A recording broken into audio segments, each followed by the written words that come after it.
ስለተዳሪ ብዙ የምንወዳት ድምጻዊት አሁን ጠፋ ብላለች፣ ግን ከሙዚቃው ዓለም ግን በስራዎቿ ሁሌ የምንወዳት ሁሌ የምናስታውሳት ብጻት ስዩም። እንግዲህ ሴት እህቶቻችን ትዳር የምትፈልጉ እንግዲህ ብጻትን በደንብ መስማት ያለባችሁ ይመስለኛል ማለት ነው።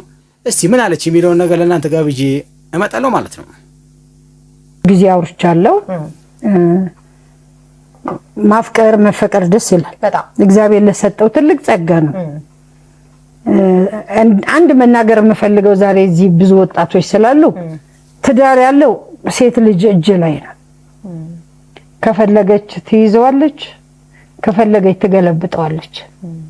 ሴት ልጅ ትዳር የምትይዘው በምንድነው ካላችሁ ቻይ በመሆን ጎበዝ በመሆን ወንድ የሴትን ያህል ልብ የለው አፍቃሪ ነው፣ ደግ ነው፣ ሊያደርግ ይችላል፣ ሊማር ይችላል።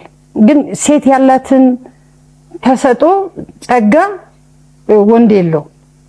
ስለዚህ እኔ ለሁላችሁ የምመለው ምንድነው እግዚአብሔር ብሎ አፍቀራችሁ ተፈቅራችሁ ስትኖሩ ነገሮችን ቶሎ ማለፍ መቻቻል፣ እሺ ብዙ ነገር ይመልሳል።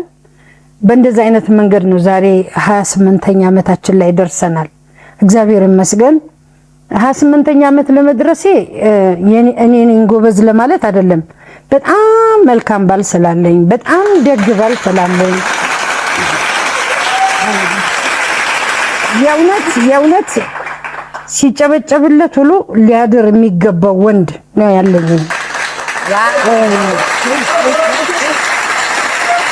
ከእግዚአብሔር ቀጥሎ ዛሬ ህይወቴ እንዲኖር ረጅም እድሜ እንድኖር ያለፍኩበትን ችግር ሁሉ እንዳልፈው ያደረገኝ ባሌ ነው። ተስፍሽ ባይሆን ኖሮ ባሌ ድሮ ገና ሞቻለሁ። እኔ ሚስቱን አክባሪ ሽቁጥቁጥ፣ ወጥ ቤት ቢሉት ወጥ ቤት የሚገባ ተላላክ ቢሉት የሚላላክ ደግ ባል ስላለኝ እግዚአብሔር ክብር ምስጋና ይድረሰው።